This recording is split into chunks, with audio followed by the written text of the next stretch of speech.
What are you doing for fun?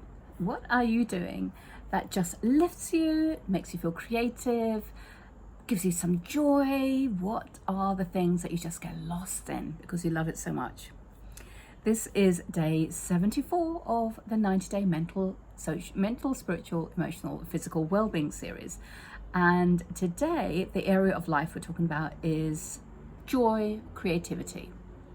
Okay, so think about your life in different parts. So we've already talked about money and we've talked about health. So if you haven't seen those, go back and have a look at those.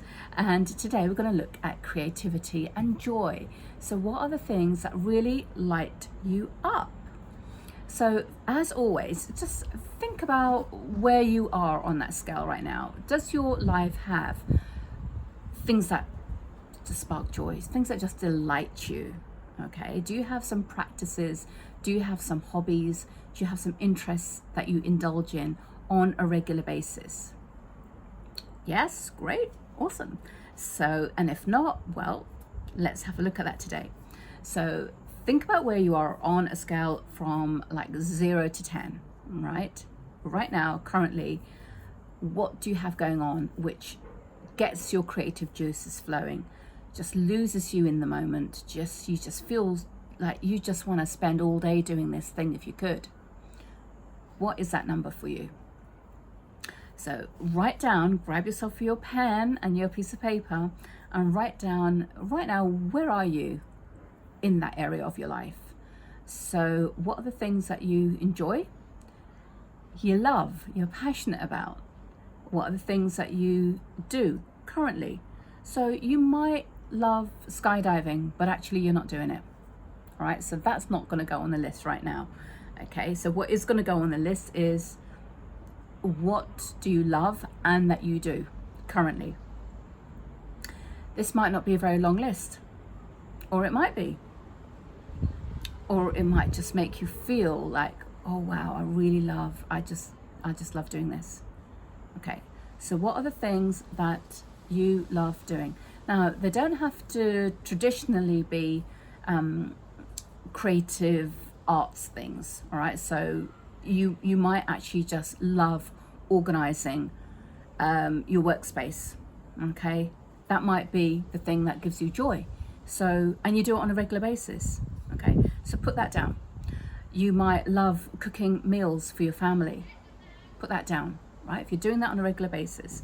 You might love going around to markets and looking at lovely little knickknacks and bits of jewelry or paintings. You might love doing window shopping, okay? So what are the things that you love doing and you do currently and you do on a regular basis?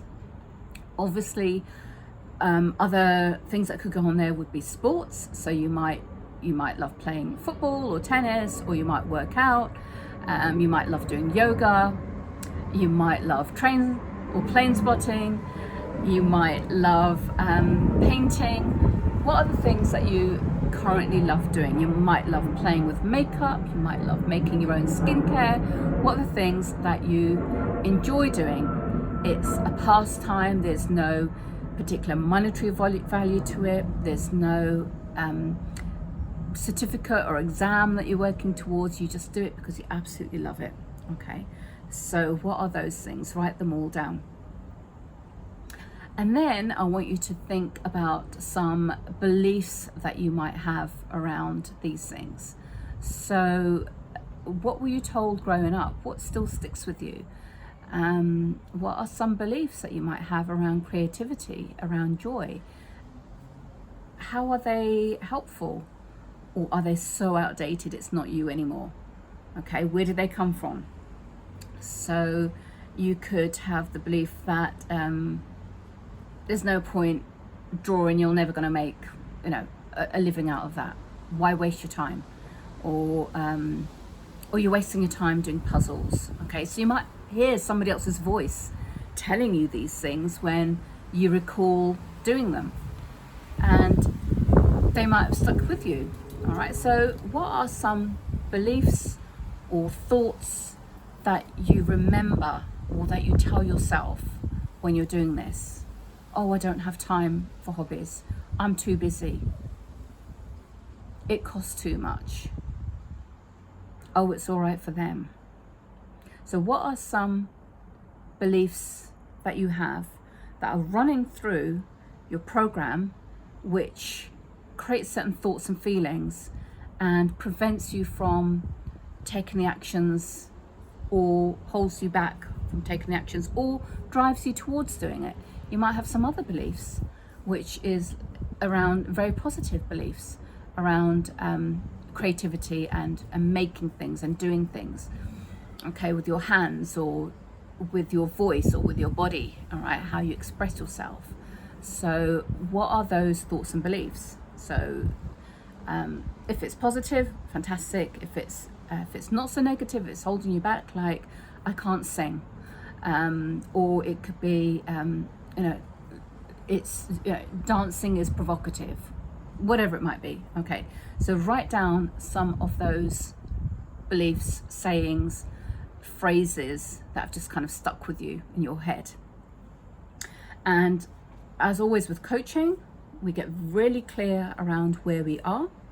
We get really clear on where those thoughts and beliefs have come from, which might have resulted in the results that we're getting, okay, because either they've been supporting us and that's why we are excelling and spending time in that area, or they might be disempowering for us and we're not indulging in that, and we're not building that part of our life up as much as we want it to be, because there's some limiting belief, old belief around that.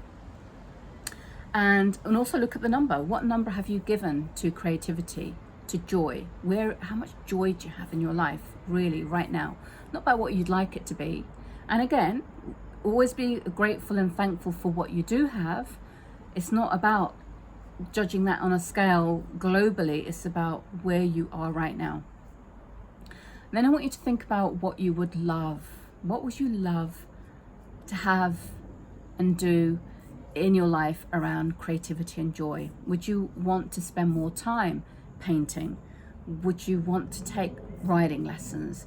Would you want to grow a herb garden? What would you love to do?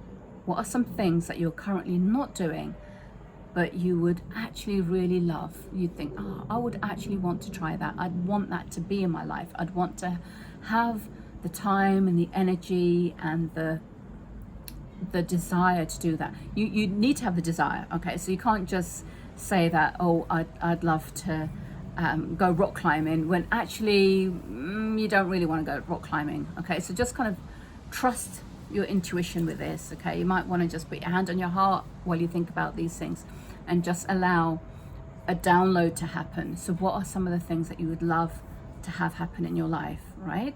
So, and again, as you write these down, think about the actual possibilities of these happening, the actual possibilities of these coming into your life. So who do you need to talk to? Are there some brochures you need to look at? Are there some websites? Is there a mentor you need to look at? Is there like a series of tutorials? Do you need to buy some wool and some needles? Do you need to buy some paintbrushes? Do you need to create some space in your home to make a little office? Do you need to, or a studio? Do you need to get a yoga mat? What are some things that you need to do? What are some resources or some competencies, some skills that you need to put in place, that you need to get going with, so you can have some of these things that you say that you want in your life to give you more joy, to give you more creativity, to have happen? And just go for the low-hanging fruit. Just go for the 2 or 3 that you think, oh, you know what, I would love to do that. Okay, so let me go and buy some paintbrushes. Let me go and buy some canvases. Let me go and take myself off somewhere on a weekend and just do some sketching. Okay, you're just making some little changes, some little shifts, but you're taking some practical action around it. Okay, and you're assessing where you're moving more towards the number that you want in this area of your life, rather than where it is. So just those little shifts, but with practical, healthy, driven action that you can take to move forward in this area of your life. I will speak to you in the next video.